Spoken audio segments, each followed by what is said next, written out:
Hi guys, it's John back again with another model inbox review. Today we're looking at a company you've probably never heard of, a company called Dakoplast. And the model subject is the Lavochkin Gudanov Gudsev Lagg3, and it's the Type 66 variant. A little bit of interesting things about the Type 66 box model that I've actually got, and we'll go into that in a minute. This is a nice image here of the Type 66 in combat in the Eastern Front. Just been loaded up with anti-personnel rockets there.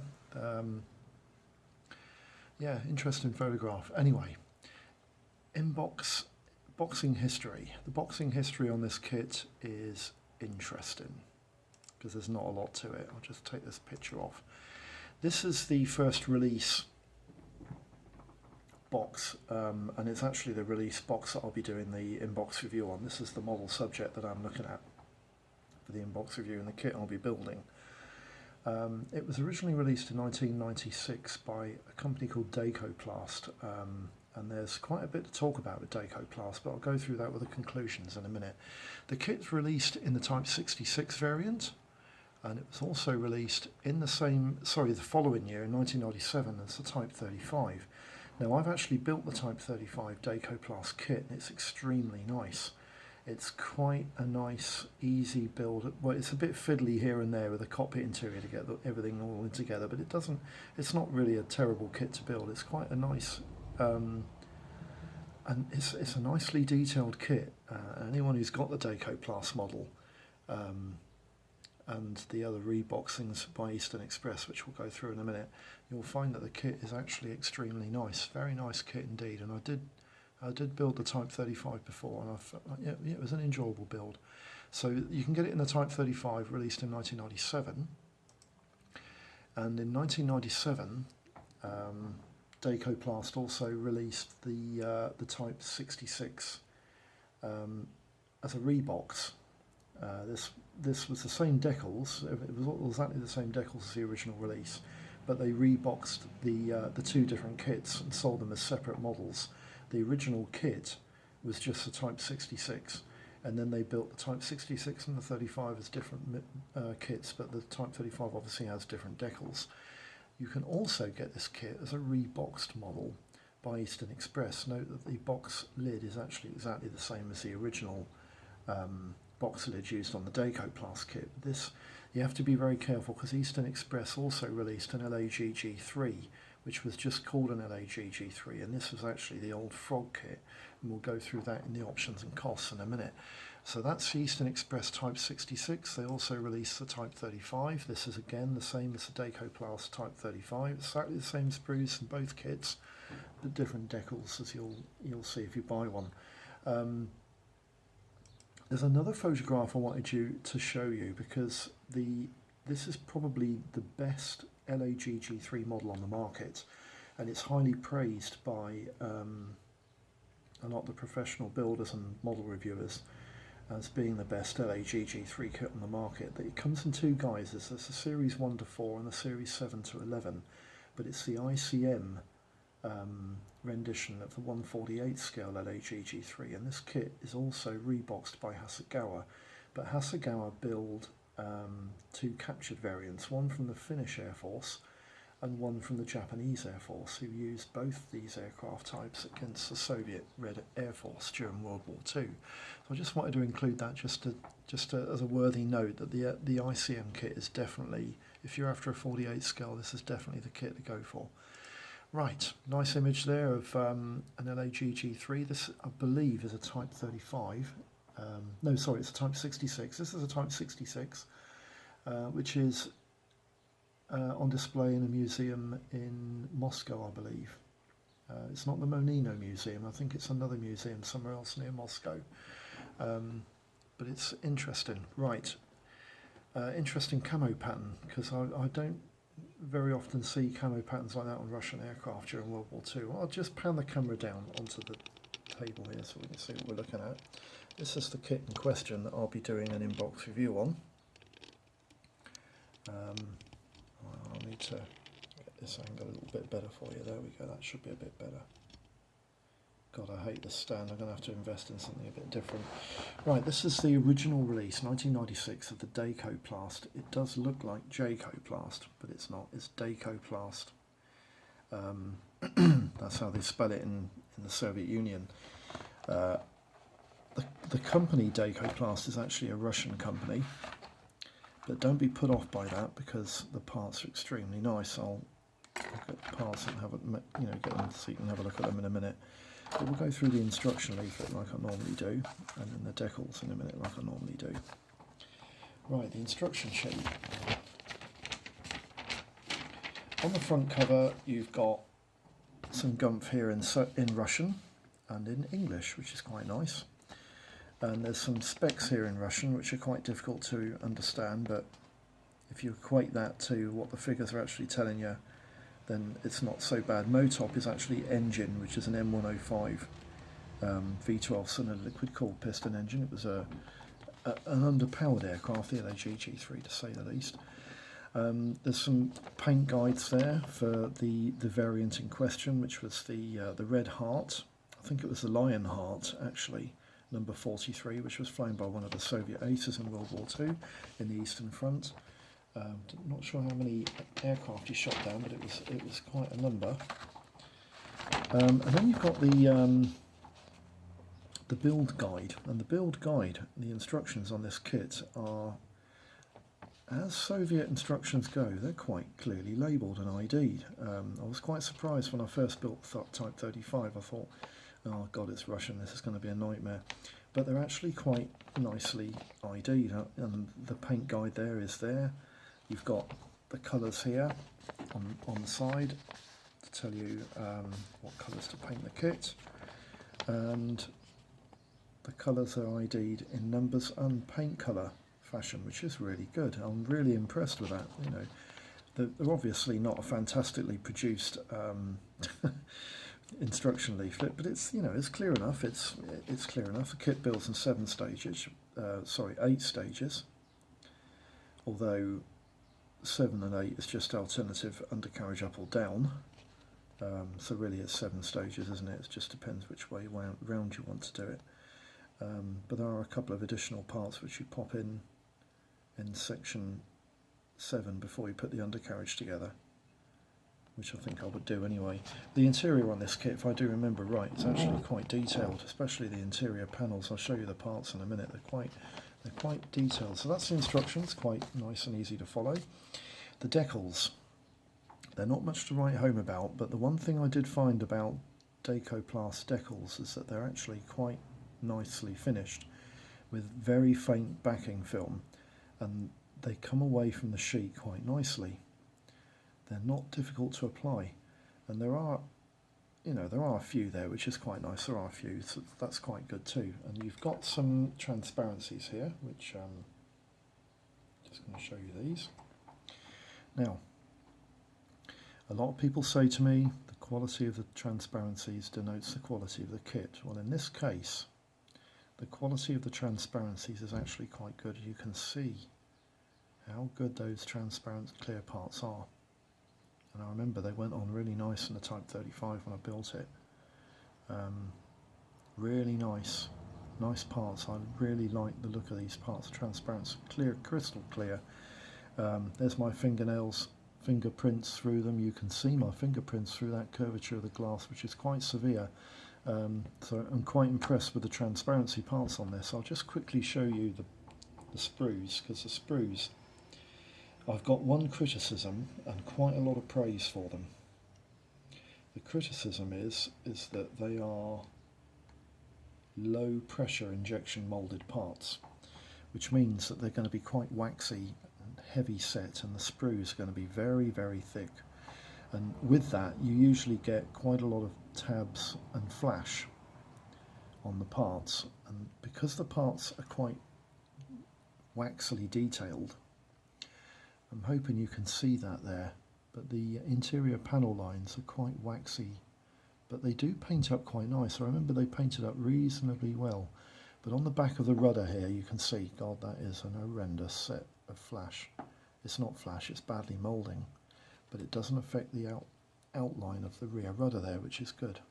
Rear rudder's quite nicely moulded, a little bit of flash to clear off.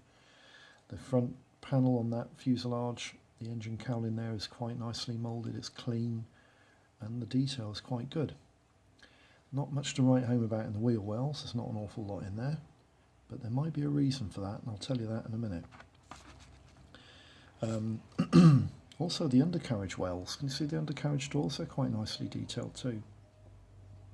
And the instrument panel, it looks a bit heavy set and waxy, but one of the things I like about it is it has recessed dials, which means they'll paint up really nice, and you paint the dials up first and then coat over the top with your whatever colour you're going to paint that. I think I'm probably going to do it dark grey, because I think they were dark grey inside. I remember right, the Type 35 I built was dark grey inside. But it's up to you, because I'm going to give you some information in a minute that you might find hard to believe. That's the other side of the fuselage. There's a massive tab there, but unfortunately it's on the inside, and it doesn't really show on the outside, which is really nice. So that's a nice part as well. The sprues on this are quite good. The props themselves, they're separate props to the propeller, which is great because you can actually adjust how much feather you want on the propellers. There's quite a bit of flash on there. And another feature I like of this kit is that it has separate exhaust stubs. Can you see that? That's fantastic. So you can paint them up and then put them into the kit after you've painted the camo pattern, which makes things an awful lot easier. The undercarriage oleo legs there are really nicely detailed. Very, very pleased with those. I'm hoping the camera's going to pick them out, and it has. There we go, really nicely detailed. That's the joystick, the wheels, and the wheel pattern there on that wheel is quite nice. There we go, that's quite nicely patterned, I like that. The outside edge, of course, which has the pin on it, that will actually face the undercarriage door, so you won't see that too much, but you'll see the bit that's detailed. That's really nice. The wing and tailplane design, the fabric covering on the wings, on the elevators and the rudder there is quite nicely depicted, but again you've got this horrendous piece of moulding on the rear of the rudder there, which is pretty horrendous, isn't it? That'll have to be cleaned off, obviously, before you can put the fuselage halves together. All the interior parts are nicely crisply moulded, which is nice. Tail wheel there is quite nice. It's a nicely moulded kit. It's, you know, a bit heavy and waxy, but it is quite nicely moulded. So that's the parts, the decals and the instructions. What I want to do now, I'll just leave you the image of the kit there whilst I give you the information and go. There's not a huge amount of information and go just to shut this video down. Basically, the kit itself is a Dakoplast Lavochkin Gorbanov Gudkov Lagg 3 Type 66. The serial number on the kit is 12001 and its release date was 1996.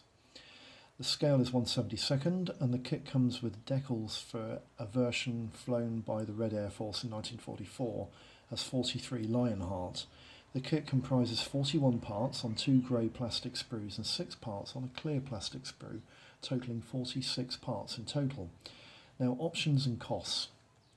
I've given these a little bit of a separation because there are quite a lot of options and costs, but not an awful lot of original moulds, and some of them I haven't got any pricing details on, so I'll try and be as clear and effective with these as possible.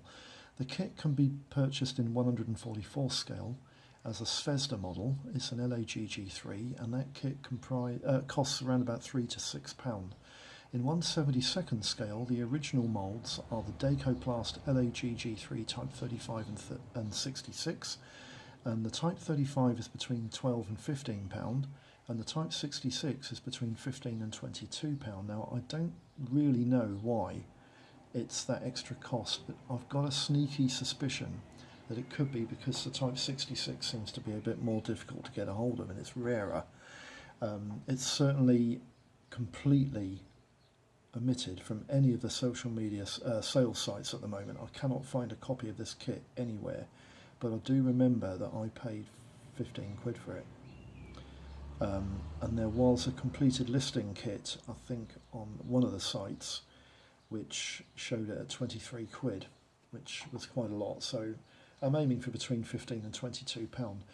There is a company called Dubina Kesky Dub, which produced an Lagg G3 in a vac form kit. I have no details of the pricing on that model, but Frog produced an Lagg G3 as a bag kit in the very early 70s, and that now retails between £10 and £12. KPM produce a Lagg 3 as a vac form kit. Again, I've got no details and costs for that.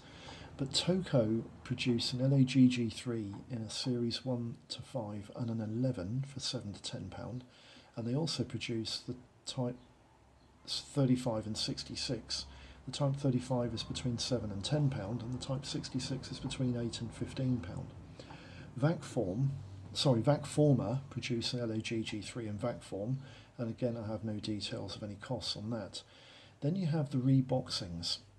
AER Moldova produced the Frog kit for about £10. Alpha produced the Lagg G3, which is the Frog kit, for about £10. And Apex produced the Lagg G3, which is the Frog kit, for about £10. Eastern Express produced the Lagg G3 in standard format, which is the Frog kit, for about £10 to £15.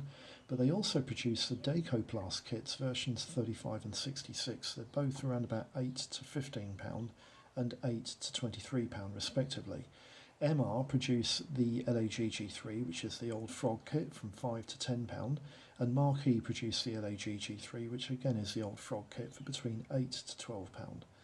Red Star produce the Lagg G3, which is the old Frog kit, from £5 to £15, and Rodan produce the Lagg G3 series 1 to 5 and 11, which is the old Toco kit, for between £7 and £13, and Rodan also produce the Type 35 and the Type 66 for between £7 to £13. VP Canada produced the Lagg G3 as a vac form kit, which is the old KPM kit. Again, I have no details on the pricings for that. In 1/48, A model produced the Lagg G3 Series 4 for £17 to £24. The fantastic ICM Lagg G3 is available between £12 and £16. And limited models produce the Lagg G3. Again, I've got no details of the costings on that. There's a company called Southfront that produced the Series 4 version of the Lagg G3 for between £20 and £25. And there's another company called TB Models that produce the Lagg G3, and again I have no pricings listed for that either. Hasegawa's Lagg G3, which is the ICM kit, again remember it's the re-decaled captured variants by the Finnish and the Japanese Air Force, and they retail for between £20 and £32. Conclusions. I'm going to be very quick here. The Type 66 versions seem to be rarer than the 35 types, or the Frog-based kits, and the Dakoplast models are especially so in this case. The Dakoplast models are very detailed and extremely accurate, and the pro builders and reviewers seem to hold them in high esteem. I do find the plastic a little waxy with heavy detail, and I have built the Type 35 before and found it a tricky kit to assemble, but it did turn out nice, and it's an unusual plane to add to a collection. Also, it's not too expensive to acquire, and altogether I would recommend it, and would add that don't be afraid by the Frog-based kits, as they are quite good too, but not as good as an option as the Dakoplast kits. And if you wanted to build a model in 48 scale, the one to go for is the ICM kit. It's really, really good. So that's the inbox review for the Dakoplast Lagg G3 Type 66. I hope this video has been of some use. If you have any questions, queries, please put them in the comments and I'll get back to you as soon as possible. Thanks for watching. I'll see you again for the next one. Bye-bye.